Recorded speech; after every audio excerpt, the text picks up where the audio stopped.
Alhamdulillah, wassalatu wassalamu ala Rasulillah wa ala alihi wa ashabihi wa man tabi'ahum bi ihsanin ila yaumil ma ba'd. Ikhwatiddin, para hadirin dan para pendengar rahimani wa rahimakumullah. Alhamdulillah, kita menginjak sesi terakhir dalam kajian kita, pembahasan kaidah-kaidah terkait dengan asma Allah Ta'ala dan sifat-sifatnya. Dan mudah-mudahan yang tidak hadir pada sesi terakhir ini mendengarkan lewat radio, agar tidak terputus pelajarannya.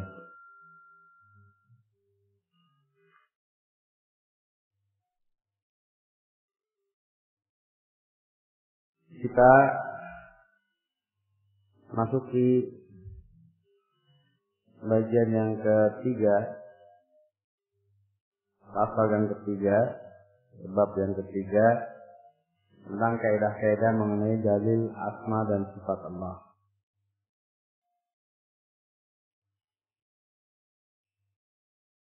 Beliau sampaikan di sini ada 4 kaidah.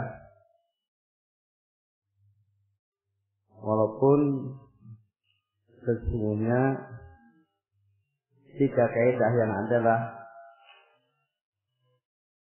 merupakan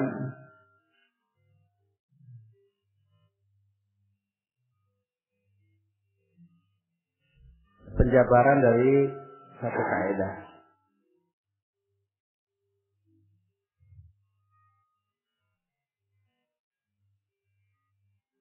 Maka 4 kaidah ini sebenarnya bisa diringkas menjadi 2 kaidah saja. Dan kaidah yang pertama pun ini sudah termasuk atau include pada kaidah-kaidah dalam asma wa sifat.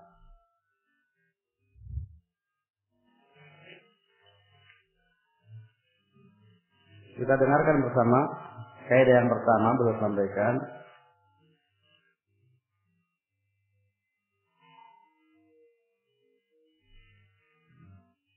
Dalil penetapan nama dan sifat Allah Ta'ala adalah Al-Quran dan Hadis.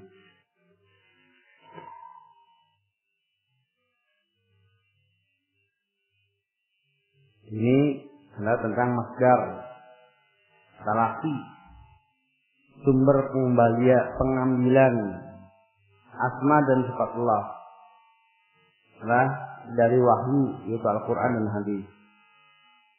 Ini yang sudah kita dapatkan pada sebelumnya.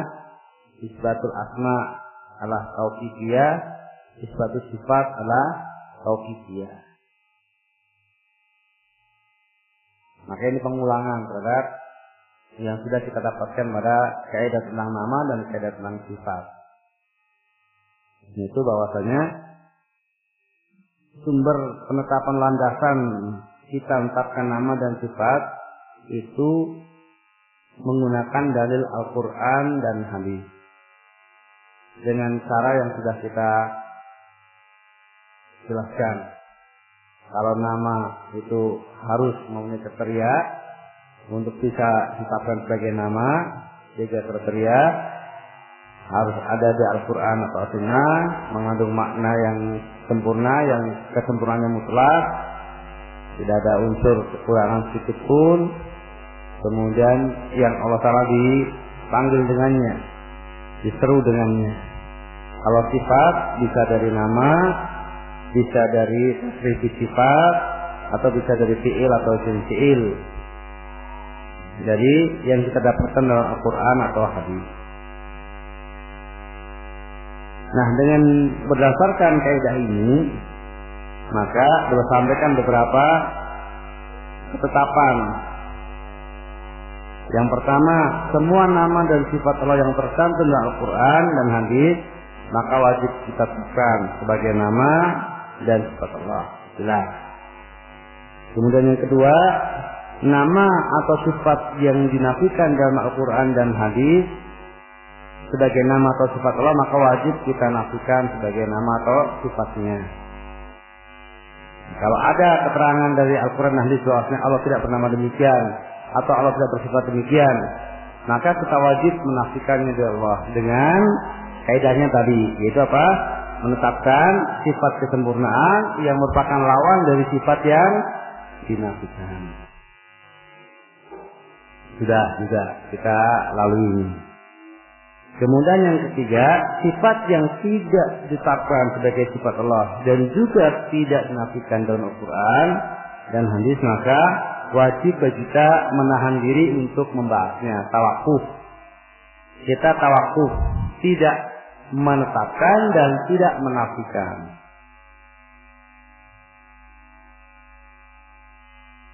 Apakah berhenti pada tataran seperti itu? Kalau kemudian kita ditanya, bagaimana mestinya? Kalau kemudian ada orang menetapkan, bagaimana sikap kita? Orang menetapkan untuk Allah Ta'ala sesuatu yang tidak ada dasarnya dari Alkitab atau Sunnah, maka dilanjutkan. Adapun berkaitan dengan makna lafaz tersebut, dalam hal ini harus dirinci. Jika yang dimaksud oleh lafaz tersebut adalah makna yang benar, lafaz dengan keagungan Allah, maka kita terima. Namun jika yang dimaksud oleh lafaz tersebut adalah makna batil, lagi tidak sesuai dengan keagungan Allah, maka wajib kita tolak. Ini terkait dengan sifat yang orang menetapkan untuk Allah. Kalau kita itu membatasi diri, tidak menetapkan untuk Allah kecuali ditetapkan, tidak menafikan dari Allah kecuali yang dinafikan. Apa yang jelas-jelas maknanya apa? Batil, maknanya kekurangan, jelas menafikan. Nah sekarang yang apa? Yang apa? Ditetapkan manusia untuk Allah Ta'ala, yang tidak ada penafiannya dan tidak ada penetapannya. Bagaimana sikap kita?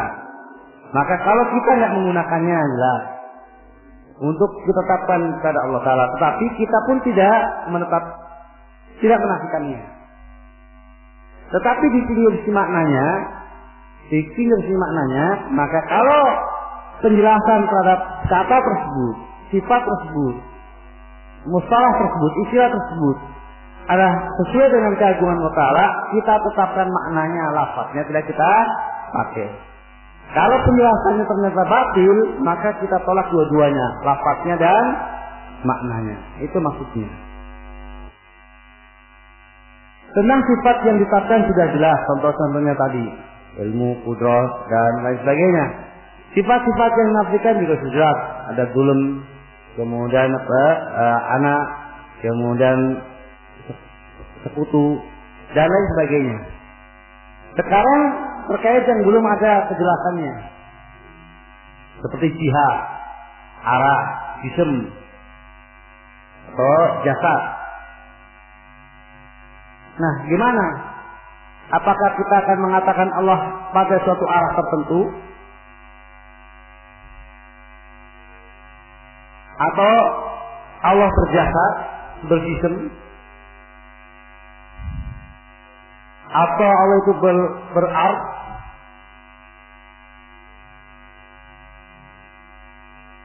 atau ada pada Allah sesuatu yang hadas, yang hadis, dan sebagainya? Maka untuk istilah-istilah seperti ini kita tafsir maknanya. Apa yang dimaksudkan dengan itu semuanya? Kalau tafsirannya sesuai dengan keagungan Allah Ta'ala, maka ya Allah demikian. Tetapi kita tidak mengatakan Allah berjihad, Allah berarah, atau Allah berjism, berjasad, dan lain sebagainya. Kalau kemudian maknanya batil, Allah juga tidak demikian. Tetapi juga kita tidak memutlakkan Allah tidak berjism, Allah tidak berada di arah, kecuali Allah tidak berarah dengan makna yang seperti itu. Allah tidak berjism dengan makna yang seperti itu. Ini terkait dengan istilah-istilah yang tidak ada dalilnya.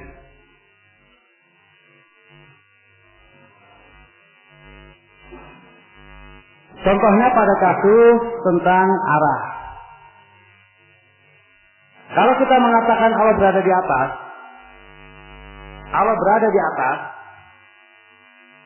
istiwa di atas arsy, kemudian Allah mengilzam kita, berarti kamu menetapkan arah pada Allah Ta'ala. Allah berada dalam sebuah arah tertentu. Maka kita tanya, apa yang kau maksudkan dengan arah itu? Kalau arah itu suatu adami, suatu yang tidak ada wujudnya, itu untuk menunjukkan keberadaan di atas, untuk menunjukkan keberadaan di atas, di mana kita bisa mengisyaratkan ke arah atas, dan Allah ada di sana, di atas seluruh makhluknya. Allah ada di sana, di atas seluruh makhluknya. Dan bukan Allah itu diliputi oleh sebuah arah. Jadi Allah di luar alam, di atas seluruh makhluknya. Itu yang dimaksudkan dengan arah. Maka Allah berada di arah atas. Allah berada di sebuah arah, di arah atas. Kalau itu maksud arah. Tapi kalau kemudian maksudnya adalah bahwasanya arah itulah sebuah makhluk, kemudian Allah berada di dalam makhluk tersebut yang namanya arah, sehingga Allah diliputi oleh makhluk yang namanya arah, maka Allah tidak berada dalam arah. Kalau itu arah yang dimaksudkan.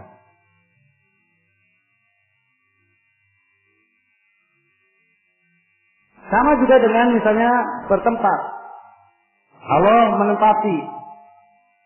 Kalau kemudian kita katakan Allah berada di atas, itu berarti ketika Allah bermakan. Allah bertempat, apa yang dimaksudkan makan? Kalau kemudian keberadaan di mana Allah itu berada, itu kamu maksudnya makan. Kalau kemudian kita mengatakan Allah berada di atas arsy, itu sama dengan Allah berarti ada bertempat di atas arsy. Itu yang namanya tempat, bukan sebuah makhluk yang Allah butuh kepadanya.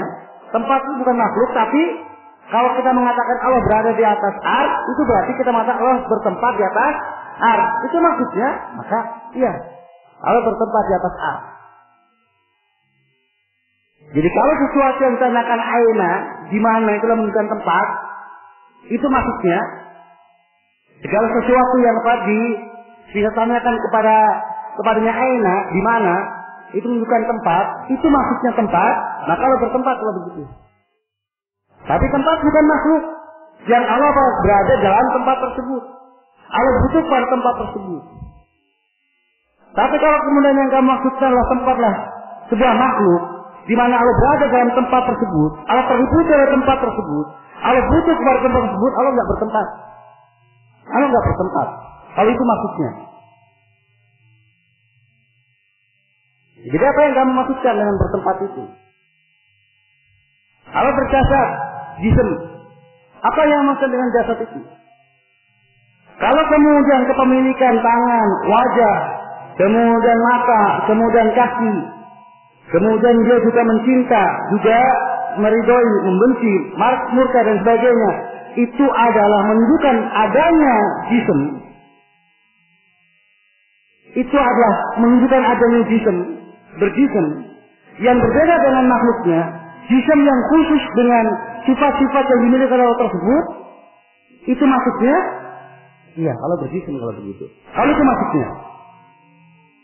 Tapi kalau kemudian yang kamu maksudkanlah jism sebagaimana yang kita pahami, yang di sana ada otot-ototnya, ada darahnya dan sebagainya, sebagaimana jism yang ada pada makhluk, Allah nggak berjism kalau begitu. Allah nggak berjasad kalau begitu. Jadi tergantung apa maksudnya. Selama penjelasan dari sebuah istilah yang tidak ada dalam Al-Quran dan Hadis, kemudian makna di penjelasan tersebutlah tidak bertentangan dengan keagungan Allah Taala, kita terima maknanya. Tapi kita tidak gunakan musolahnya. Kita tidak gunakan istilah itu.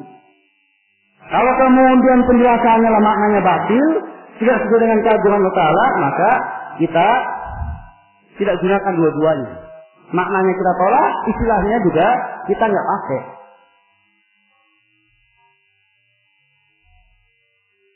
Yang jelas kita tidak mengatakan Allah berjism dan juga tidak mengatakan Allah tidak berjism. Kita nggak mengatakan Allah berada di sebuah arah, juga kita tidak mengatakan Allah berada dalam sebuah arah.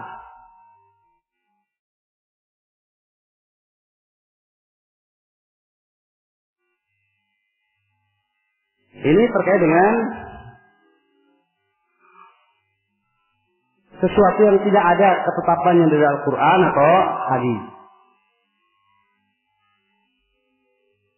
Yang jelas Allah itu berada di atas, di atas seluruh makhluknya. Kalau kamu katakan itu berarti Allah ada di arah atas, iya, nggak apa-apa. Memang demikian Allah berada di arah atas, artinya di atas seluruh makhluknya. Kalau itu yang dimaksud dengan arah. Tapi kalau maksudnya makhluk, di mana Allah terliputi ada makhluk yang namanya arah, jihad, maka Allah tidak boleh. Seperti misalnya had, jihadin. Kadang dari salaf itu ada yang menetapkan, ada yang menafsirkan jihadin. Allah memiliki sifat dan jihadin. Kalau maksudnya jihadin dengan batasan, artinya batasan yang terpisah antara Allah dengan makhluknya. Jadi yang terbedakan antara Allah dengan makhluknya, ada batasan yang khusus dari Allah Ta'ala, tidak sama dengan makhluknya, terpisahkan Allah dengan makhluknya, tidak sama dengan makhluknya, maka Allah itu bihadin. Imam Muhammad tanya, apa kalau saya bihadin? Sementara yang lainnya mengatakan bila hadin, tanpa ada had, tanpa batasan. Maksudnya batasan yang dikatakan makhluk, yang terliputi oleh makhluk. Makhluk bisa menjangkau Allah Ta'ala dengan batasan tertentu. Allah itu batasannya demikian dan demikian. Yang dijangkau oleh makhluk, maka Allah tidak bihadin. Kalau enggak, dibatasi. Ini tergantung apa maksud dari istilah tersebut. Maknanya tidak bertentangan dengan keagungan Allah, bisa diterima maknanya. Walaupun tidak diterima lafaznya. Maknanya tidak sesuai dengan keagungan Allah Ta'ala, ditolak dua-duanya. Lafaznya dan juga maknanya.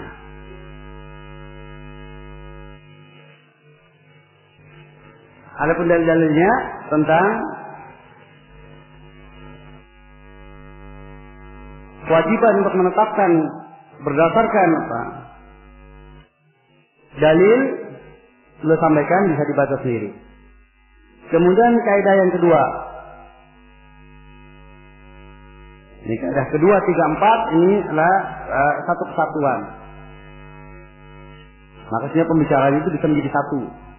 Untuk kaidah kedua, 3, dan 4 terkait dengan sikap kita ketika mendapatkan dalil. Itu wajib mengambil dalil nas-nas Al-Quran dan hadis sesuai zahirnya, tanpa tahrif, terutama nas-nas tentang sifat, dan akal tidak boleh ikut berperan menentukan. Terutama nas-nas tentang sifat di mana akal memang tidak memiliki peranan untuk ikut menentukan. Ikhwafin rahimani wa rahmatullah. Untuk lebih memperjelas kaidah yang kedua, langsung kita baca kaidah yang ketiganya. Apa yang dimaksud dengan zahir? Kan katanya wajib mengambil dalil Al-Quran dan hadis sesuai dengan zahirnya. Apa yang dengan zahirnya?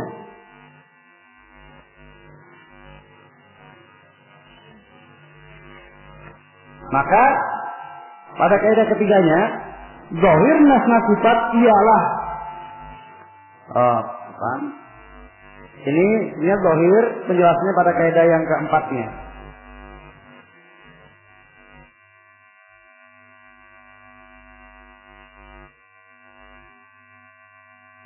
Jadi zahir dari ayat-ayat tentang sifat adalah pengertian yang langsung dipahami oleh akal. Dan ini berbeda-beda sesuai konteksnya. Zahir adalah makna yang langsung terpahami oleh akal, pikiran, ketika kalimat itu disampaikan, ketika kata itu disampaikan, dan dohir dari sebuah kata, sebuah kalimat itu berbeda-beda sesuai dengan konteksnya masing-masing.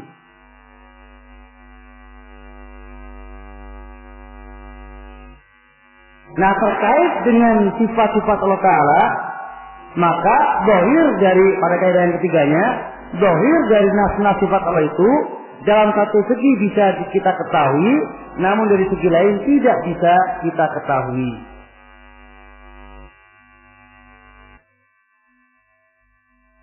Maka pembahasan tentang ini saya satukan dalam pembicaraan. Ikhwahul rahimani wa rahmatullah, bahwa kewajiban kita terhadap dalil sifat itulah menerima sebagaimana dohirnya. Dohir dari sebuah kalam adalah makna yang langsung terpahami oleh akal ketika kalimat itu diucapkan. Yang mana makna yang langsung terpahami itu bisa berbeda-beda tergantung apa? Konteksnya. Mungkin karena syakul kalam, rangkaian pembicaraan, atau karena idhofah, karena apa? Penyandaran, atau karena tarkis, perbedaan susunan katanya.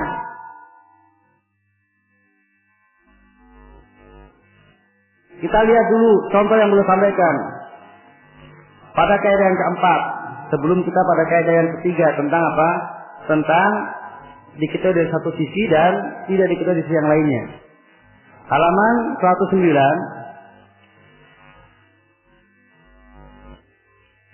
Beliau contohkan tentang qaryah. Kata qaryah itu bisa maknanya penduduk suatu negeri, bisa juga maknanya tempat tinggal atau negeri. Jadi tempat tinggalnya. Qaryah itu satu kata, itu bisa yang dimaksudkan tempat tinggalnya, bisa juga yang dimaksudkan penghuninya. Kalau dalam firman Allah surat Isra Al-Isra ayat 58, wa in min qaryatin illa nahnu muhlikuha, dan tidak ada dari qaryah, maksudnya lah penduduknya ini, dari penduduk sebuah negeri kecuali kami yang membinasakannya. Jadi kami membinasakannya sebelum hari kiamat. Itu qaryah pada Al-Isra 58. Adapun qaryah pada Al-Ankabut ayat 31, inna muhliku ahli hadhihi qaryah.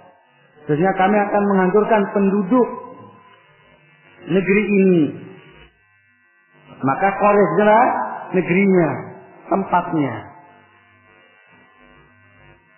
Ini qaryah maknanya menjadi beda, dohir maknanya berbeda disebabkan perbedaan syiar, perbedaan konteks pembicaraan.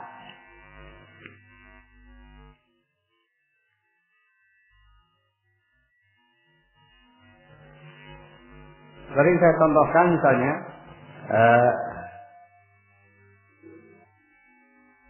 kemarin saya masuk rumah sakit 3 hari. Apa yang antum pahami? Saya kemarin masuk rumah sakit 3 hari. Apa yang antum pahami? Saya sakit rumah sakit 3 hari. Dokter itu tidak masuk rumah sakit 3 hari. Apa yang antum pahami? Nah, sama-sama masuk rumah sakit. Tapi beda.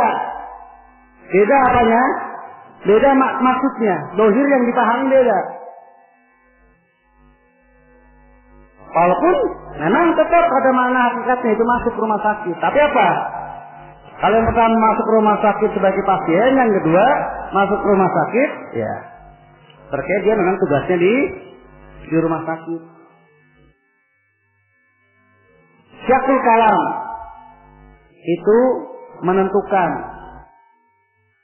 Konteks pembicaraan itu menentukan.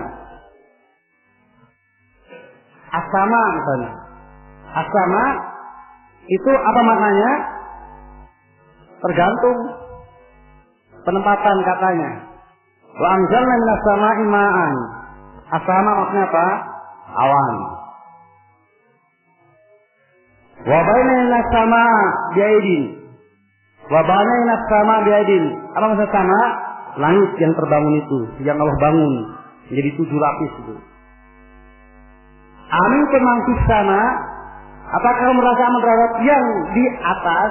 As-sama maksudnya lah atas, mutlaqul ulu.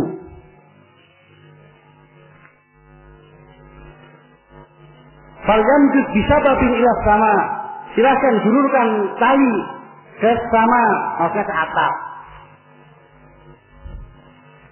Walaupun semuanya ada unsur persamaan, semuanya menunjukkan ada unsur di atas. Tapi maknanya beda-beda.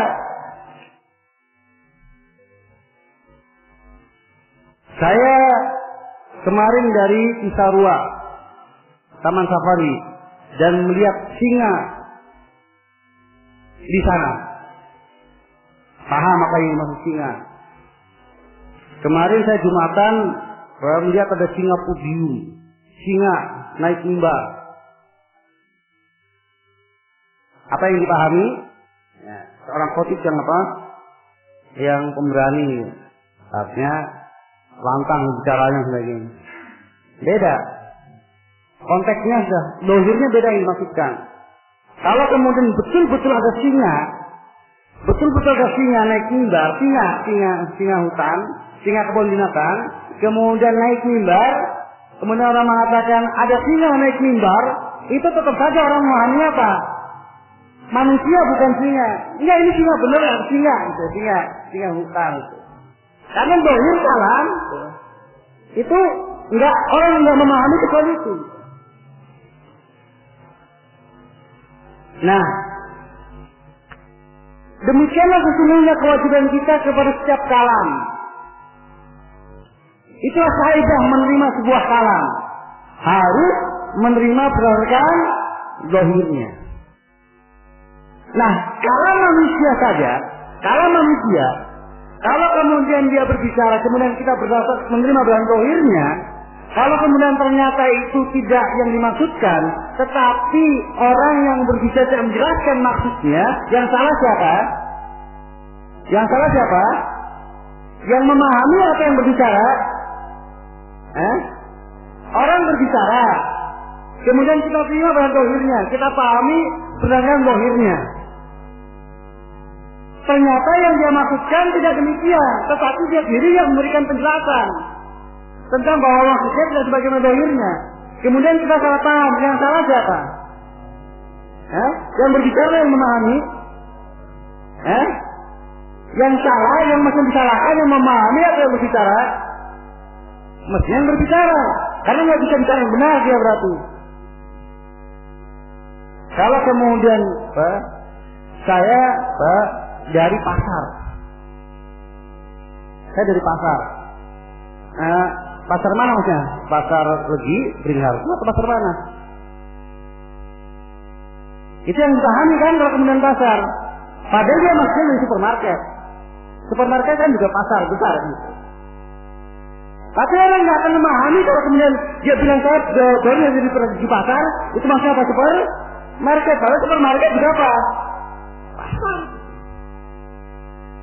Tapi nggak akan ke sana maunya.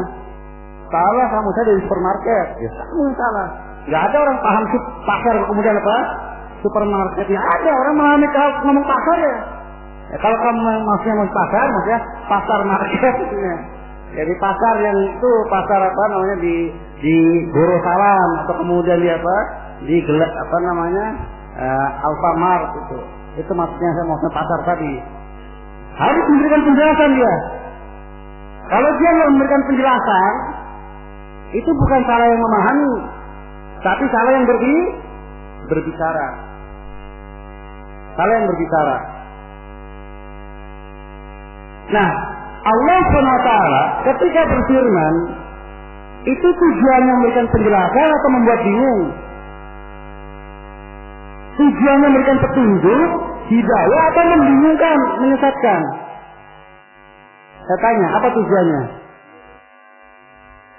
Tibyanan likulli syai', hudan linnas, hudan lil muttaqin. Mereka penjelasan.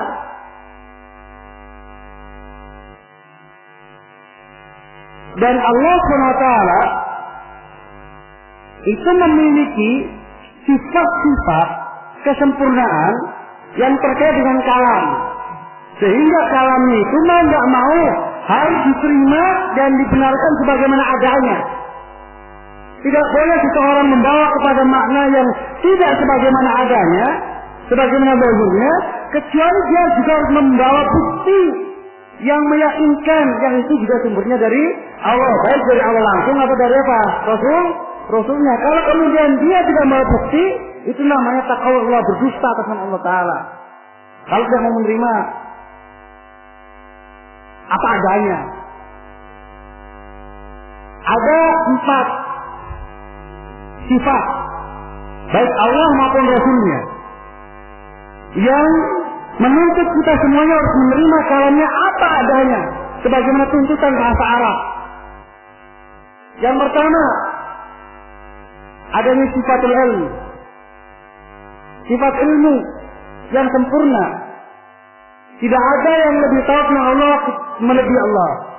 Tidak ada yang lebih tahu tentang Allah setelah Rasulnya dari umat ini kecuali Nabi kita Muhammad SAW. Ilmu Allah dan Rasulnya yang paling tahu tentang Allah Taala. Kemudian yang kedua, ala sifatu al-fasahah, fasahatul kalam, balagul kalam, husnul kalam, kebagusan kalam. Nabi jelas balagul mubin, penyampaian yang sangat jelas. Allah Ta'ala lah jala ahsana al-hadis, yang paling bagus juga perkataannya. Jadi tidak ada bahasa yang lebih sempurna cara membahasakannya melebihi bahasa Allah, kemudian bahasa siapa? Bahasa Rasulnya. Bahasa yang paling fasih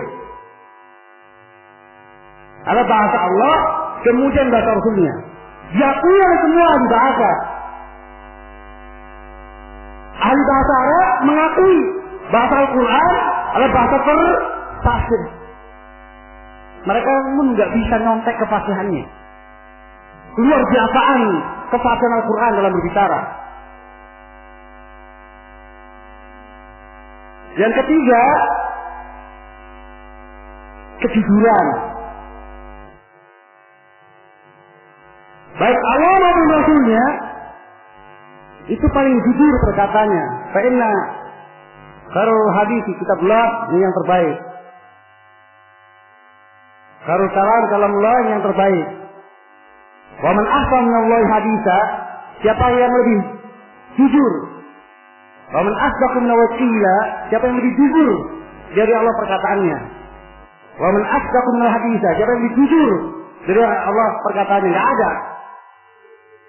Allah lah asdaqul qailin, yang paling jujur dalam perkataannya. Kemudian nabinya sallallahu alaihi wasallam, fa inna asdaqul hadits kitabullah wa khairul hadi hadi Muhammadin. Nabi kita adalah yang paling jujur perkataannya.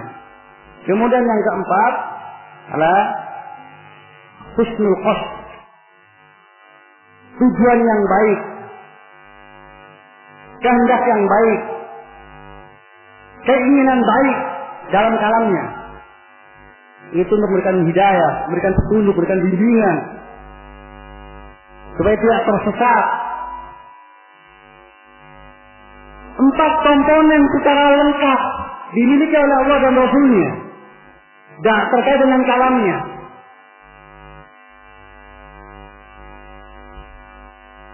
Maka kalau kemudian setelah itu masih bingung, masih ragu untuk menerima apa adanya,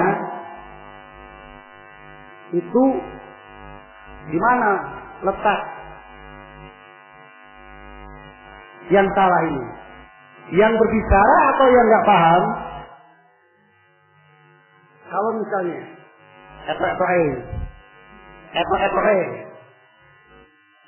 ini nggak beneran ya latihan. Saya berbicara di hadapan antum tentang asma sifat. Antum semuanya memandang saya paling tahu tentang pembahasan asma sifat. Antum juga memandang bahwasanya saya itu jelas kalau menjelaskan. Jadi gamblang kalau menjelaskan. Kemudian saya itu orangnya jujur. Kemudian saya itu niatnya baik untuk supaya kalian paham. Selesai majlis, kemudian ada itu kata bisa ngomong apa sih tadi? Kira-kira yang akan jadi bulan-bulanan saya atau antum? Kalau empat tadi, kalian sudah sepakat. Kemudian setelah itu apa? Keluar majlis? Nah, bisa menerimanya nih. Itu kira-kira mana yang masih jelas? Yang berbicara atau yang mentari tadi? Dalam kondisi sudah sepakat. Misalnya kalau sudah sepakat, tadi sudah sepakat. Berarti dia yang apa? Mungkin ngalamun atau DDR apa lain sebagainya gitu. Bukan yang berbicara yang salah. Maka kalau seseorang itu ragu untuk menerima apa adanya, maka ada tujuan kepada Allah dan Rasulnya punya kekurangan satu di antara empat tadi. Itu sama dengan menuduh Allah atau Rasulnya adalah tak dalam salah satu atau lebih dari yang empat tadi. Khawatir menerima soalnya apa? Khawatir salah ini, informasinya salah ini. Atau apa? Khawatir apa? Soalnya kan nggak jelas. Saya mau ini ada kejelasan nih. Nggak bisa bahkan jelas seperti apa sih? Yang jelas jangan seperti ini. Atau kemudian saya jelas tahu tapi jangan-jangan informasinya memang diselewengkan, nggak sebagaimana mestinya, dusta. Sehingga ragu untuk menerimanya. Atau punya tujuan jelek ini. Ada niatan jelek di sini. Maka ragu untuk menerimanya. Sudah, silakan tuduh diri sendiri. Siapa saja yang tidak mau menerima apa adanya, sesuai dengan kaidah bahasa Arab, tentang firman Allah, selama di sana tidak ada penjelasan tambahan, tidak ada penjelasan tambahan dari Allah atau Rasulnya yang mengeluarkan dari kaidah yang semestinya, maka sesungguhnya ada tujuan buruk kepada Allah dan Rasulnya. Berarti tidak sempurnanya empat dari sifat yang dimiliki tersebut. Dan kelazimannya itu kekafiran sesungguhnya. Lazim dari penolakan itu bisa kekafiran sebenarnya. Karena tadi berarti menuduh Allah nggak jelas kalau bicara, atau menuduh Allah itu nggak jujur kalau bicara, atau menuduh Allah itu nggak sempurna ilmunya sehingga nggak layak berbicara tentang tersebut. Atau kemudian Allah ternyata ada tujuan buruk. Salah satu dari empat itu, nggak mau. Mau milih yang mana? Mau milih yang mana? Dan semuanya buruk, semuanya kekafiran. Tujuan yang mana saja dari empat tersebut kekafiran. Itu lazim konsekuensi dari kalau nggak terima. Karena yang dituntut kepada kita itu bukan untuk kemudian kita mengejar tentang bagaimana bentuknya. Yang penting kamu bahagia. Ketika dikatakan wujud, wajah wajah rabbika, apabila wajah Tuhanmu, kamu paham tidak tentang wajah Tuhanmu? Kata-kata wajah Tuhanmu. Setelah paham, kecuali kalau kamu kemudian mempermasalahkan wajah, terus seperti apa kalau kamu punya wajah? Itu ada permasalahan lain. Lima khalaqtu biyadayya, dengan yang aku ciptakan dengan kedua tanganku. Paham ya? Kalau kamu menanyakan bagaimana, berarti kamu paham apa itu tangan. Kalau nggak paham itu tangan, ya akan tanya apa? Terus seperti apa tangannya? Berarti kamu sudah paham. Saya suruh, ambilkan gelas. Ambilkan gelas. Seperti apa gelasnya? Berarti paham. Apa yang dimaksud dengan gelas itu? Ambilkan gelas. Gelas itu apa? Nah, baru berarti dia nggak tahu apa itu gelas. Kalau dia masih tanya, gelas apa sih gelas? Oh berarti belum paham. Tapi kalau dia tanyanya, ambilkan gelas, yang seperti apa gelasnya? Berarti dia sudah paham gelas itu apa. Kemudian apa? Cuma dia tanya yang bentuknya seperti apa. Karena gelas itu macam-macam bentuknya, yang mana yang dia inginkan. Berarti saya paham makna gelas.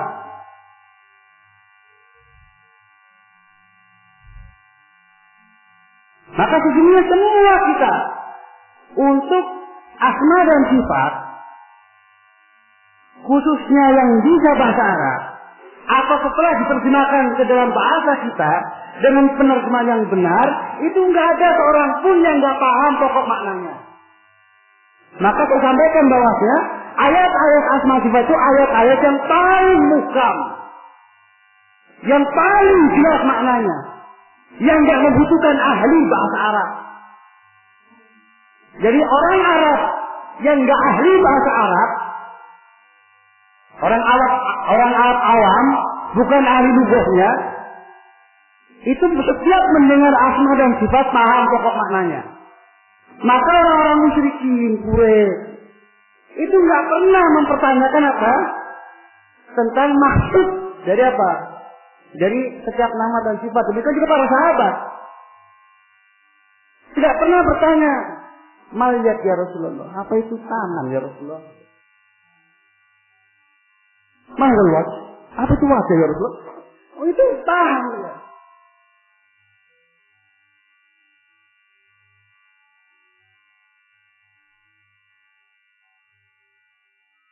Jadi ini yang dimaksud dohirnya, yang dimaksud dohirnya.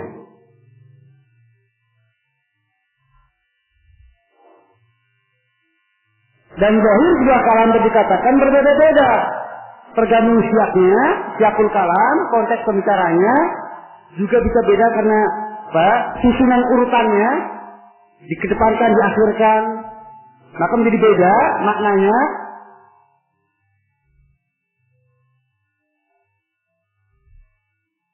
Kata yad saja, yad. Al-yad.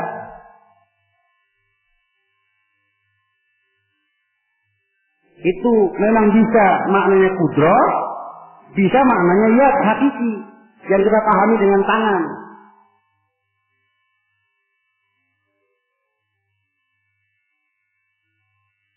Kalau kemudian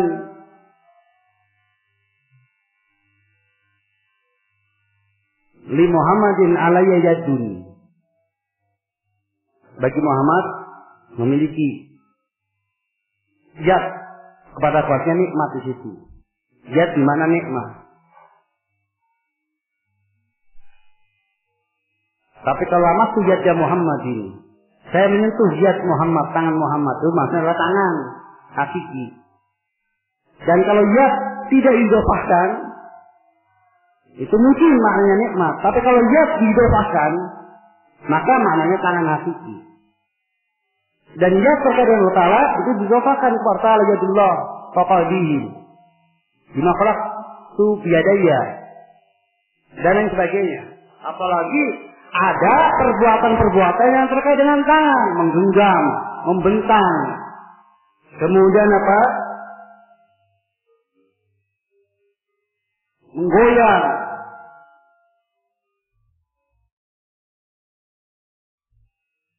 Yang kaitannya dengan tangan.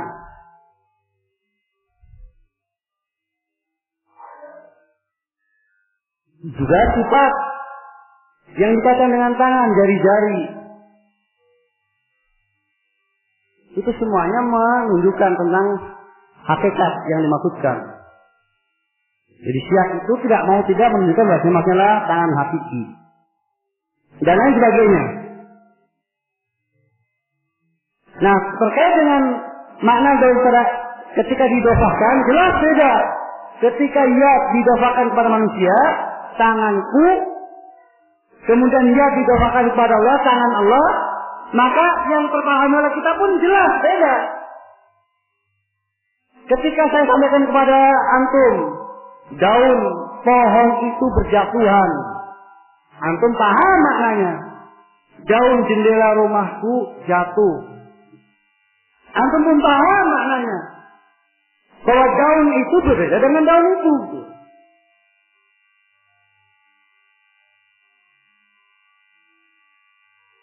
Jadi syakul kalam. Dan nggak ada pembicaraan kecuali apa? Ada dalam sebuah rangkaian perkataan. Dan tidak ada sebuah rangkaian perkataan kecuali ada yang dimaksudkan. Dan makna yang zahir, makna yang tampak dari kalimat tersebut yang bisa langsung terpahami. Maka kalau kemudian seseorang menghendaki makna yang bukan yang terpahami, dia harus apa? Menyampaikan susulannya. Baik langsung maupun tidak langsung harus ada susulan.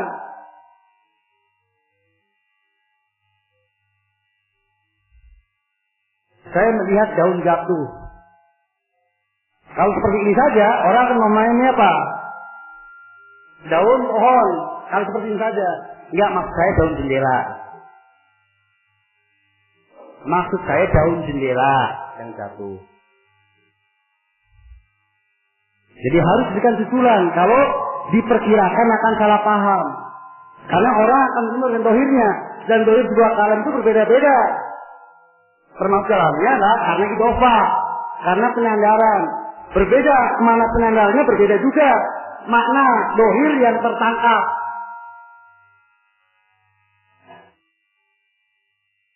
Ini terkait dengan perbedaan dohir kalam dengan sebab tertentu. Kemudian apa yang boleh sampaikan tentang dohir nas sifat? Dalam satu segi bisa kita ketahui, namun dari segi lain tidak bisa kita ketahui. Belum jelaskan yang bisa kita ketahui dari pokok maknanya. Belum dari segi makna yang lebih tepat dari asal maknanya. Yang tidak kita ketahui adalah kaifiahnya, bentuk hakikatnya, mahiyahnya. Wujud konkretnya seperti apa? Itu yang kita nggak tahu. Zahirnya kita nggak tahu. Nah sesungguhnya ada 3. Yaitu tadi apa? Pokok maknanya, kesempurnaan maknanya, dan kaifiahnya, bentuknya. Ini tentang sifat-sifat Allah Ta'ala. Jadi pada sifat Allah Ta'ala sebenarnya ada 3. Itu apa? Pokok maknanya, kesempurnaan maknanya, dan bentuk dari makna tersebut. Kaifiah dari makna tersebut. Yang terjangkau oleh kita adalah pokok maknanya. Itu kita tahu. Dan dengan demikianlah kita menjadi paham berita Allah Ta'ala tentang Allah ataupun yang lainnya. Karena kita punya pengetahuan terkait dengan pokok maknanya. Yang tidak kita ketahui kesempurnaan maknanya. Itu sampai seperti apa batasnya kita nggak tahu. Tapi kita tahu bahwa maha sempurna. Seperti apa batasannya? Sejauh mana batasannya? Kita. Kemudian yang ketiga adalah kaifiahnya. Kita pun nggak tahu.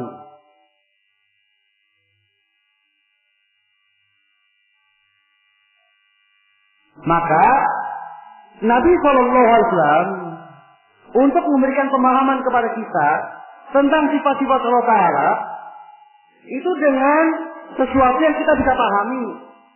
Kemudian dengan sesuatu yang kita pahami, kemudian kita apa? Mengkiaskan bagi Allah Ta'ala bahwasanya Allah yang paling sempurnanya. Misalnya ingin menjelaskan tentang rahmat Allah yang maha kasih sayangnya.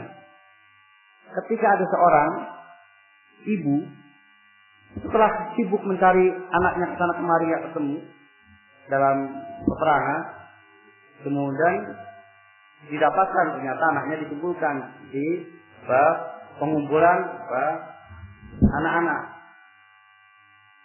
Kemudian ketika ketemu langsung didekat dan ditetein.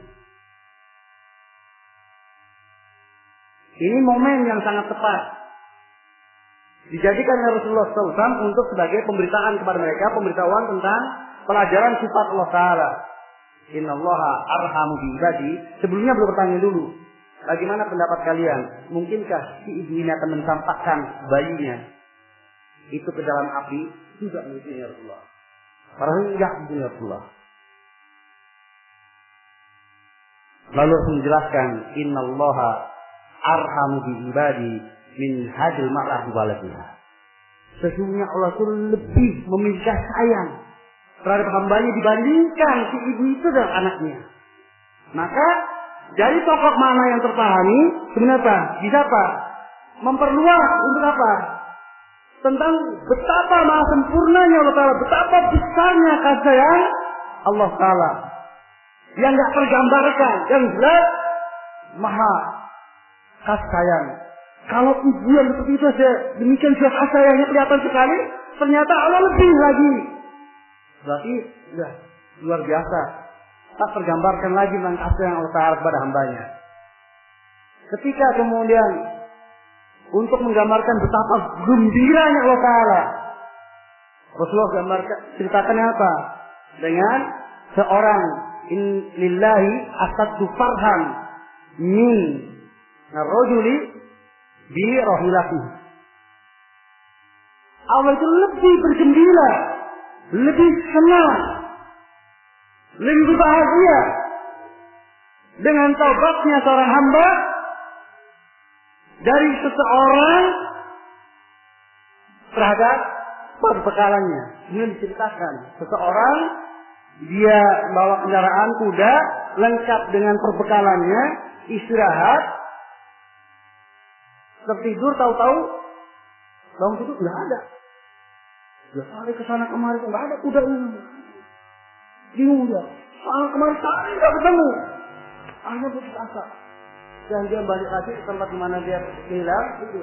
Bangun tidur, kok kudanya karena perbuatan lengkap. Allahumma anta abdi wa ana rabbuk. Saking senangnya gitu. Kepleset kudanya. Pergambaran oleh kita semuanya betapa senangnya orang tersebut mendapatkan kembali kendaraannya bersama lengkap berbekalan, tidak ada kurang sedikit pun. Nah, innallaha asaddu farhan bi taubati abdi minha in naraju bi rahilati. Allah itu lebih bergembira dengan taubatnya hambanya kepada Allah dibandingkan seseorang yang mendapatkan kembali kendaraannya. Kalaulah kemudian tidak ada pokok makna yang kita bisa pahami, nggak bisa paham kita. Apa itu maksudnya farah itu? Farah itu maknanya sama dengan farah yang kita pahami atau farah yang lain? Akhirnya nggak pernah kenal Allah kita.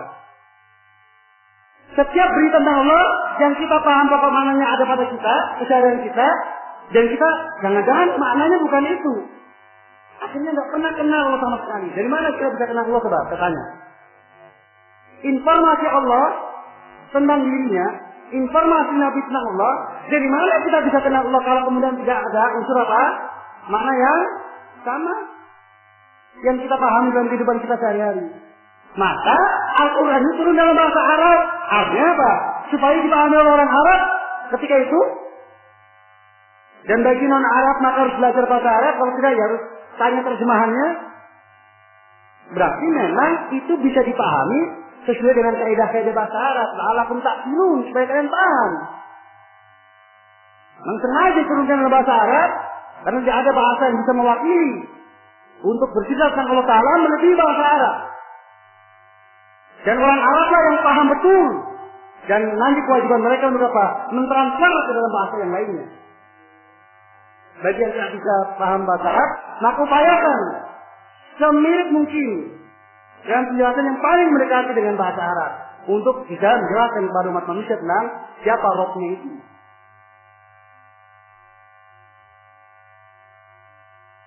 Jadi yang tidak kita ketahui dua, puncak kesempurnaannya dan juga apa? Kaifiahnya, bentuknya. Maka apa kata Imam Malik? Al-istiwa'u maklum. Istiwa itu maklum. Maksudnya pokok maknanya.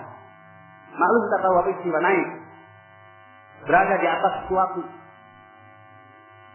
Menetap di atas sesuatu. Itu makna istiwa. Wal iman wajib. Maka beriman kepada istiwa wajib hukumnya. Wasu'alu Wal kaifiyatu majhul. Adapun kaifiyahnya, bentuknya, bagaimana Allah modelnya peristiwa, itu majhul, tidak kita ketahui. Waktu anhu bid'ah. Dan bertanya tentang bagaimana Allah peristiwa itu lebih bid'ah. Apa sih tujuannya kita bertanya? Supaya lebih kenal Allah Ta'ala. Kalau itu baik, lau kana khairan la sabaquna ilaihi. Maka itu bid'ah. Kalau bertanya kaifiyahnya itu bagus. Bagian dari lebih supaya lebih bisa mengabdi kepada Allah, lebih mantap dalam mengabdi kepada Allah, tentu para sahabat akan apa? Bertanya. Lau kana khairan la sabaquna ilaihi. Ketika para sahabat tidak ada satu pun yang bertentang kaifiyah, menunjukkan bahwasanya pertanyaan kaifiyah bukan bagian dari yang membuat bagusnya agama seorang. Maka para sahabat bertanya bid'ah. Maka kata Imam Malik, akhriji, usir dia. Jadi masalah, usir. Yang itu di zaman beliau. Jangan diterapkan mentah-mentah zaman sekarang. Zaman beliau ada beberapa kemungkinan. Mungkin Imam Malik tidak tahu tentang siapa si penanya ini. Ini orang nggak beres. Dia bertanya dalam maksud untuk apa? Untuk membuat apa? Ricuh. Mungkin. Maka suruh usir. Atau memang murni untuk supaya jangan sekali-kali nyontoh yang seperti itu. Walaupun sebenarnya orangnya tidaklah dalam maksud, tapi ini bahaya kalau dibiarkan. Maka sebagai pelajaran usir. Dan Imam Malik. Ya akan dituduh neko-neko. Ini sentimen sama yang tanya mungkin. Ya, Imam Malik. Semuanya paham siapa beliau ketika itu. Tidak bisa diterapkan bagi kita mentah-mentah hari ini. Sama perkataan-perkataan mereka terkait dengan sikap kepada bid'ah tidak bisa diterapkan mentah-mentah hari ini. Karena buruknya situasi dan kondisi itu berbeda. Dan ketika situasi dan kondisi berbeda, maka ya, terkait dengan muamalah dan sebagainya ada perbedaan. Sebagaimana para ulama hari ini menjelaskan kepada kita semuanya. Nah, manusia di dalam memahami zahir sebuah dari asma dan sifat ini beliau sampaikan ada 3 kelompok. Mulai halaman 110. Kelompok pertama, mereka yang memahami zahir ayat tentang sifat Allah dengan pengertian yang benar sesuai dengan keagungan Allah Ta'ala dan menetapkan bahwa pengertian itulah yang dimaksud oleh ayat tersebut. Mereka itu adalah para ulama salaf yang berjalan di atas ajaran Allah dan para sahabatnya. Dan hanya mereka yang pantas mendapatkan julukan Ahlus Sunnah wal Jamaah. Maka hati-hati terhadap buku ini ya. Ada buku Mazhab Al-Asy'ari, benarkah Ahlus Sunnah wal Jamaah? Tulisan Muhammad Idrus Kamli. Ini jawaban rakyat aliran Salafi. Ini adalah orang yang fanatik kepada mazhab Asy'ari dan ingin membela macam-macam tentang bahwa mazhab Asy'ari adalah Ahlus Sunnah wal Jamaah. Dan dengan sangat tidak ilmiah cara berbicaranya.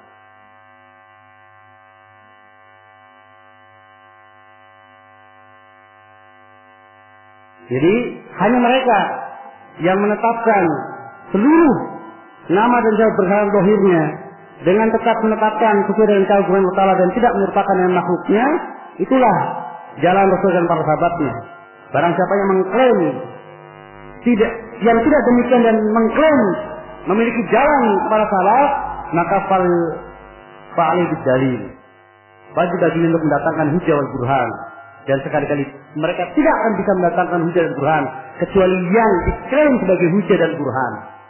Mungkin memang itu dhaif, palsu, bukan jalil sama sekali, bukan wahyu, atau kalau seandainya itu wahyu, maka salah paham. Ada perkataan yang sangat bagus dari Syaikhul Islam sebetulnya.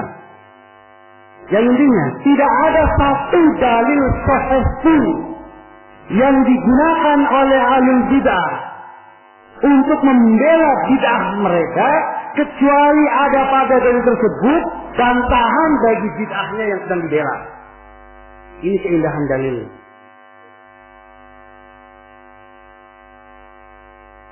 Jadi penelitian Syaikhul Islam, kalau ada dalil baik ayat atau hadis dan memang itu hadisnya sahih, kemudian digunakan ahlul bidah untuk membela bid'ahnya, maka justru pada yang tersebut ada hujah bagi kita untuk membantah bid'ahnya.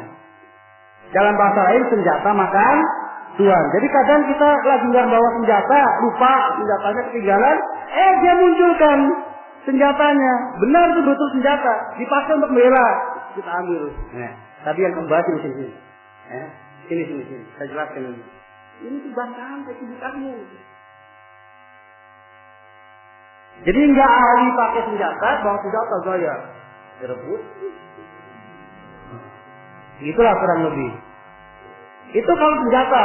Kalau bukan senjata nggak apa-apa, bukan senjata itu. Kalau senjata rebut dan pakai. Itu harus kenal jamaah. Maka kalau kemudian ada orang silo dengan hujahnya bidah, ya karena nggak paham senjata. Gitu. Maka pistol pun takut ya. Dia nggak tahu pistol. Pistol dikira pistol, takut. Ya wajar, nggak tahu. Nggak paham mana pistol, mana nggak, wajar. Ketika bawa pistol beneran, padahal sesungguhnya yang bawa nggak bisa gunakan. Mestinya nggak usah takut. Kalau itu pistol beneran. Kalau dia memang ahli, yang takut kalau dia nggak ahli itu memang. Kata saya Muhammad Wahab pun demikian. Tetapi dikhawatirkan bagi seseorang yang berjalan di atas jalan yang ini dan nggak punya senjata. Dan senjata ini itu adalah cukup dengan apa yang difirmankan oleh Allah dan disabdakan Nabi Sallallahu Alaihi Wasallam. Sampai mana tadi? Perkataan Syaikhul Islam. Maka jadi demikian. Kalau kemudian ada ahli bidah membela bid'ahnya dengan dalil ayat, maka itu pasti salah paham terhadap ayat tersebut. Dari hadis yang sahih, pasti itu salah paham dalam memahami hadis sahih tersebut. Kalau bukan ayat dan hadis yang sahih, ya memang bukan dalil. Maka nggak bisa digunakan. Dan itu kebanyakan. Kebanyakan memang menggunakan hujah yang bukan hujah sama sekali. Kemudian kelompok yang kedua, saya sampaikan pada halaman 112. Mereka yang memahami zahir ayat tentang sifat Allah dengan cara yang batil, tidak mengindahkan sama sekali keagungan Allah. Mereka menyertakan sifat-sifat Allah dengan sifat-sifat makhluknya. Mereka inilah yang dinamakan golongan al-musabbihah atau al-mujassimah atau al-mumatsilah. Ini kelompok kedua, diterima bukan apa adanya. Kalau apa adanya itu adalah sesuai dengan keagungan Allah. Tapi sebagaimana yang ada pada makhluk, bukan apa adanya. Kalau diterima apa adanya, lengkap dengan apa? Sesuai dengan keagungan Allah. Diterima apa adanya tangan-tangan, sesuai dengan keagungan Allah. Diterima apa adanya wajah-wajah, sesuai dengan keagungan Allah. Kalau diterima wajah seperti wajah kita, itu bukan menerima apa adanya. Itu terjadi penyelewengan. Karena apa adanya nggak seperti itu, apa adanya nggak seperti wajah kita. Itu sudah terjadi penambahan, penyelewengan. Sudah berlebihan dalam menetapkan. Karena ada tambahan seperti wajah kita yang benar, sesuai dengan yang punya Allah SWT. Sesuai dengan keagungan Allah, sesuai dengan kesempurnaan Allah yang benar. Ada sesuai dengan yang ada pada kita, sesuai yang kita lihat. Itu bukan itu maksudnya.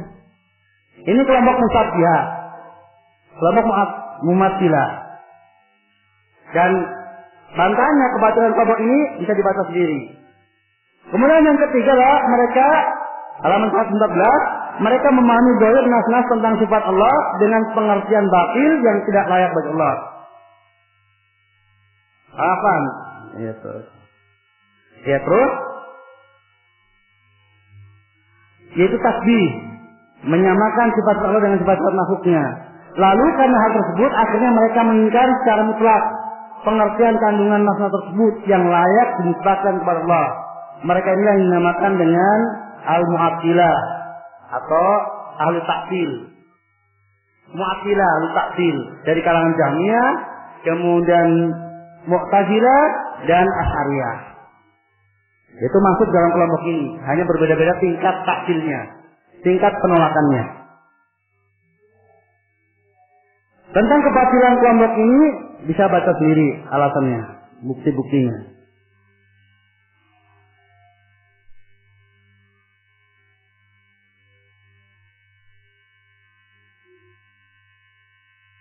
Jadi salah paham terhadap nas, kemudian menolak kesalahpahaman tersebut.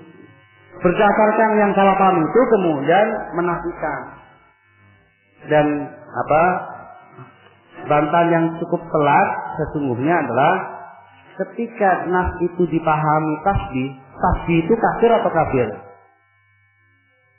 Menyamakan Allah dengan makhluknya kekafiran atau bukan?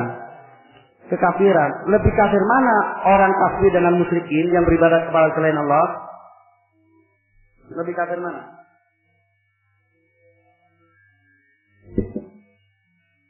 Kalau dihitung tingkat kekafirannya, kejahatannya lebih kafir musabbihah. Mengapa?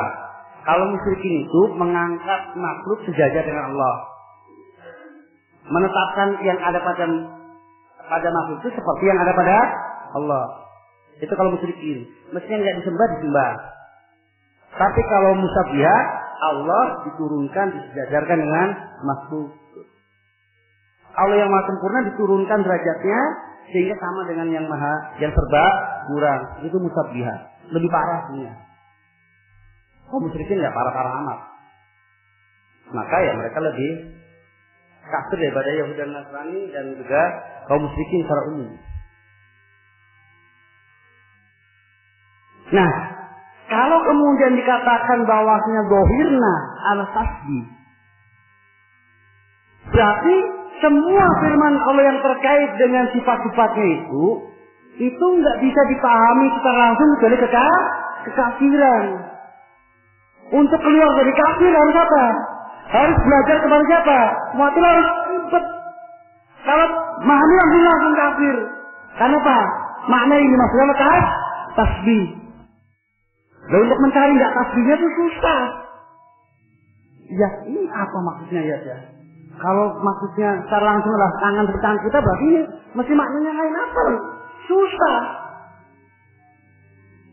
Maka tidak ada pelajaran yang lebih menyulitkan bagi umat manusia kecuali pelajaran akidah kalau begitu. Konsekuensinya. Karena setiap menemukan sifat harus cari ini apa ini ya? Maknanya ini apa? Ininya. Sebab kalau terima apa adanya kafir. Berarti harus cari. Ini sungguh tujuan yang sangat buruk. Menuduh Allah nggak bisa berbicara dengan yang jelas, yang membuat hati itu tentram, damai, lebih bisa langsung kenal Allah Taala dengan kalamnya. Nggak usah kemudian nyari ke sana kemari untuk tahu itu apa maksudnya. Ini masalah Allah ingin mengenalkan dirinya. Maka tidak ada yang lebih bisa menjelaskan Allah melebihi Allah. Antum a'lamu amillah. Apakah engkau yang lebih tahu Allah? Maka mereka mengklaim lebih tahu. Allah katakan enggak, itu enggak gitu. Allah ini. Dua kesalahannya. Kesalahan pertama ketika mengatakan bukan itu maksudnya. Kesalahan kedua ketika mengatakan ini maksudnya. Dua-duanya enggak ada dalil semuanya. Dua kesalahan sekaligus. Ketika mereka mengatakan bukan itu maksudnya, gimana? Allah yang berbicara kemudian kamu yang apa? Kamu yang istidrak, kamu yang mengklaim bukan itu maksudnya. Kemudian yang kedua ketika mengatakan itu maksudnya. Jadi bukan makna dohir yang dimaksudkan, tapi makna ini dua sekaligus. Dia lakukan kesalahan, menolak makna dohirnya dan menyebutkan makna yang lainnya, yang bukan makna yang dimaksudkan. Maka sering kita dapatkan perkataan salah isbatu sifat bila makna, tanpa makna, maksudnya tanpa makna yang mereka inginkan. Bila tafsir tanpa tafsir, karena aslinya yang butuh tafsir. Aslinya itu nggak butuh tafsir. Dalam arti nggak butuh dijelaskan. Maksudnya, maknanya lah ini, pokok mana ini, nggak butuh. Cuma tinggal kemampuan orang dalam jalan menggali kedalaman maknanya. Itu yang berbeda-beda. Tapi secara umum pokok maknanya semua orang paham. Maka bila tafsir, maka kalau kemudian ada sifat, kemudian dikatakan tafsirnya, ini berarti sudah penyimpangan. Nah permasalahannya musibahnya ketika kita orang Indonesia lah nggak paham bahasa Arab, maka dikira tafsirnya itu terjemahannya. Ya terima begitu saja kan? Cuma tawaf kemudian Allah berkuasa di atas langit. Kemudian Allah berkuasa terhadap arus. Oh ya berkuasa ya, dikira itu. Jangan jangan bahasa Arab. Bal yadahu mabsuutana tani, bahkan kekuasaan Allah, kemampuan Allah itu terbentang luas. Ya, terima saja, nggak tahu bahasa Arab. Jadi, mereka lebih leluasanya untuk menyesatkan manusia itu, kaum muslimin lebih mudah untuk hari ini. Ketika kaum muslimin nggak bisa bahasa Arab. Di kaum muslimin, muslim negeri-negeri agama non Arab nggak bisa bahasa Arab. Jangankan yang non Arab, yang orang Arab pun bisa ditipu, bukan Arab, orang Arab pun ditipu dan kena. Apalagi orang Arab, orang non Arab itu otomatis. Maka beruntung, alhamdulillah, bersyukur kepada Ta'ala, kita dibimbing oleh Ta'ala, dipertemukan dengan mazhab salaf ini. Dan sekarang mereka betul-betul kebakaran jenggot istilahnya, berusaha mati-matian dengan segala cara, tipu muslihat, semuanya mereka lakukan, tujuan palsu semuanya mereka lakukan untuk membendung perkembangan dakwah salafiyah di negeri kita. Makanya kewajiban kita semuanya untuk untuk bertafakuh fiddin. Kalau mereka juga bersungguh-sungguh, kita harus bersungguh-sungguh. Mereka menyebarkan, kita harus menyebarkan peran iklan. Mana yang paling kalau diterima, karena anggap semua ini peran iklan. Mereka beriklan, kita beriklan. Dan hujah Allah lebih kuat. Maka kalau orang pencari kebenaran, dua-duanya terdengar, yakin saya, dia akan milih manhaj salaf. Kalau dia memang tidak ada kecenderungan dalam dirinya kecuali ittiba'ul haq. Dua-duanya sampai informasinya. Yang batil dan yang hak sampai padanya. Pasti dia milih yang hak. Kalau nggak ada kecenderungan hawa untuk tadi. Karena hujah hak itu sangat jelas. Maka jangan khawatir. Maka saya sungguh nggak bisa pikir kepada seorang yang dia salafi nggak mau khutbah Jumat dengan alasan di situ khotibnya ganti-ganti. Akhirnya kadang dari salafi, kadang bukan dari salafi. Nggak mau, saya maunya di masjid yang khotibnya salafi toh. Kalau yang bergantian nggak mau. Itu gimana? Kapan dakwahnya kalau? Bukankah ya punya hujah, didengarkan, sampaikan. Mereka punya hujah, biar aja. So, kebenaran kalau memang itu benar akan masuk ke dalam hati yang punya kecenderungan untuk benar. Salah fatal ini, jelas salah fatalnya. Kalau kemudian nggak mau berdakwah, itu ada pengajian nih, sudah ini siapa nih? Terus bilang nggak mau saya kalau sudah ada yang isi itu nggak mau. Justru kalau kita yang penting kita yang berbicara, bukan apa kita yang mendengarkan. Kan antum yang berbicara, tinggal jelaskan yang benar. Kok kemudian pakai syarat? Syaratnya masjidnya nggak ada khotib lain kecuali yang salafi. Ya, susah cari masjid yang khotibnya susah salafi saja. Kata orang LDI atau orang apa saja, kalau memang manggil kita pengajian, datang aja. Kalau minta kita untuk apa? Kita yang ngajar loh, kita yang ngajar, kita yang diajar. Kecuali kalau kita sini belajar sama saya, itu apaan? Gak mau. Kecuali kalau ustadznya jelas. Kalau kita yang diminta untuk menyampaikan. Dan ingat, sekali belum, dua kali belum. Antum itu orang yang cuma jualan sampo aja, jualan sampo gitu. Itu enggak bosan-bosannya tiap hari iklan kan sampo. Padahal itu terasik gitu. Sejak kita lihat itu lagi gitu. Tapi nggak ada bosan-bosannya tiap hari, bertahun-tahun. Hanya untuk supaya dibeli gitu. Dan juga yang diiklani nggak masalah. Itu lagi gitu. Jadi kita masa kalah sama produsen sampo. Itu menawarkan jalan keselamatan, kita menawarkan jalan kebenaran yang jelas akan membawa kebaikan bagi mereka jauh lebih. Nggak bisa dibandingkan dengan sampo, nggak ada dibandingkan malah dianggap mencela, nggak boleh dibandingkan. Karena nggak ada bandingannya. Jadi demikian yang Sahabat Rahimani wa rahmatullah. Dan sikap kita kepada nusus syarat harus penetapan asma sifat dari Alkitab dan As-Sunnah. Kemudian Alkitab As-Sunnah tentang asma sifat dipahami sebagaimana zahirnya. Kemudian dari sebuah nas bisa berbeda-beda sesuai dengan apa konteksnya atau kemudian idofahnya dan sebagainya. Kemudian dohir yang bisa kita bawalah pokok maknanya. Adapun kaifiahnya dan kesempurnaan puncaknya maka kita tidak menjangkau.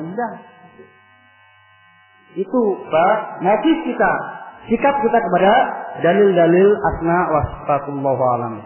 Demikian ikhwafin rahimani wa rahmatullah, kajian kita afan untuk kesekian kalinya, tidak ada tanya jawab. Waktunya sudah jam 2:30, bis terakhir dari Jogja jam 6. Saya harus pulang ke Tasik dan masih harus kemudian mampir sebentar ke Jadul Rahman, ada sesuatu yang harus saya ambil. Kalau naik jam 3:30 sudah jam 6. Jadi terlalu mepet, maka saya cukup di sini dan jasa kumul atas perhatiannya. Antum telah memberikan kesempatan kepada saya untuk berbicara 2 hari. Satu ya. Tidak bagus kalau diminta tidak memberi, tapi yang lainnya jangan ya.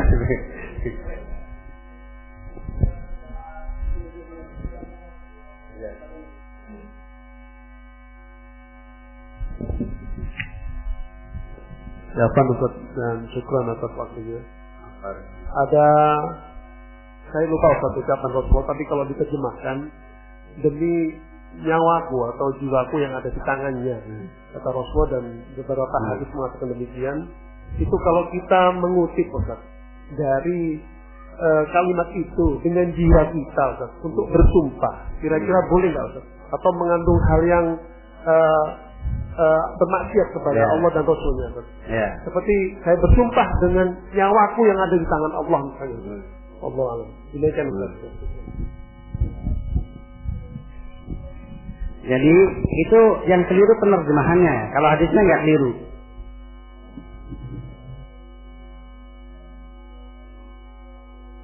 Billahi nafsi biadihi itu demi yang jiwaku ada di tangannya, bukan demi jiwaku yang ada di tangannya. Demi yang jiwaku ada di tangannya, sama dengan demi Allah gitu. Billahi nafsi biadihi gitu. Sumpahnya Nabi dengan yang jiwaku ada di tangannya. Ada yangnya dulu. Jangan langsung demi jiwaku yang ada di tangannya. Kalau demi jiwaku yang di tangannya itu sumpah pada makhluk, syirik. Ini yangnya didulukan demi yang jiwaku ada di tangannya. Sama dengan apa itu? Demi Allah. Ya. Jadi sama dengan demi Allah itu.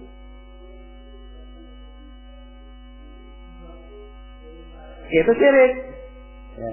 Man halafa bi ghairi faqad asyraka, kata Nabi sallallahu alaihi wasallam. Barang siapa yang bersumpah dengan nama Allah maka telah berbuat syirik. Walaupun syiriknya syirik asghar. Jadi tidak boleh demi jiwaku. Tidak boleh. Demi jiwaku yang ada tangannya, enggak boleh juga. Demi yang jiwaku ada tangannya. Yang satu sudah syirik sama tauhid, sudah beda. Itu masalah bahasa. Ya. Hah?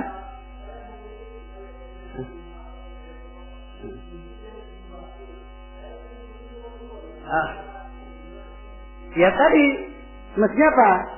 Kalau sebenarnya di lagi nafsi biadi. Kalau terusnya, kalau dalam maksudnya demi yang jiwaku ada tangannya. Jadi bahasa akidah itu kurang satu kata, ganti huruf syirik sama tauhid. Masya Allah wa fiqta syirik, Masya Allah summa fiqta tauhid. Bedanya cuma wawu sama summa. Itu kan antara langit dan bumi. Satunya neraka, satunya bisa bawa ke surga. Cuma beda kalimat wawu sama summa. Itu bahasa akidah. Maka tadi juga saya mendengar salah seorang ustaz, ya benar namanya, kita harus bisa mengambil hati Allah. Ini khafir nih. Siapa yang bilang kalau punya hati? Jadi dalam berdoa kita harus bisa mengambil hati Allah. Khafir ini. Ini Mentapkan sesuatu pada Allah Ta'ala.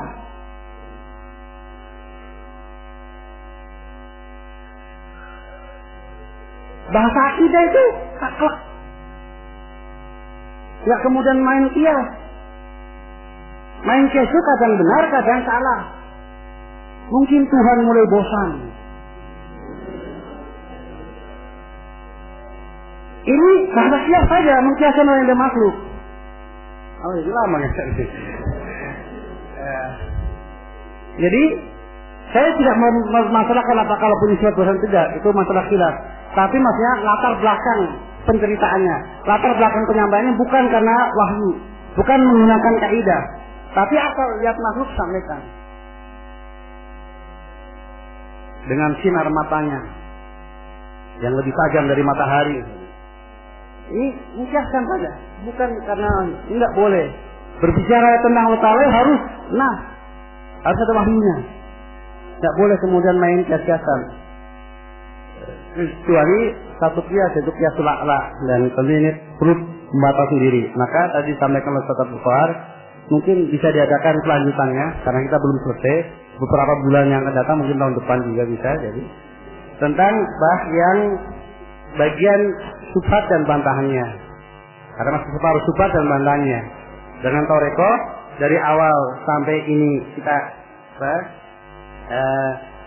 singgung sedikit, kemudian untuk sebagai mukadimah sebelum kemudian memulai dari tentang subhat dan bantahannya. Karena termasuk peredaran yang cukup parah adalah tentang mazhab Asy'ariyah. Yang paling parah ya, yang paling beredar di negeri kita adalah mazhab Asy'ariyah dibandingkan Mu'tazilah atau Jahmiyahnya. Dan mereka adalah mengklaim Ahlus Sunnah wal Jamaah. Termasuk ini kan. Jadi ingin menekankan Asy'ariyah adalah Ahlus Sunnah wal Jamaah. Yang Ahlus Sunnah yang sejati adalah Asy'ariyah. Yang lainnya Ahlus Sunnah gabungan. Ini yang diinginkan oleh penulis. Ini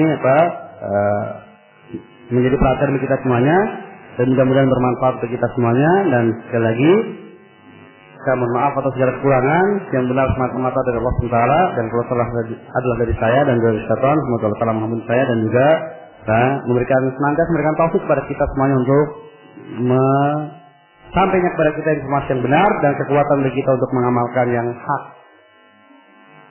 Akhir da'wana alhamdulillahirabbil alamin wa sallallahu ala Muhammad wa ala ali Muhammad walhamdulillahirabbil alamin. Subhanakallahumma wa bihamdika asyhadu an la ilaha illa anta astaghfiruka wa atubu ilaik. Assalamualaikum warahmatullahi wabarakatuh.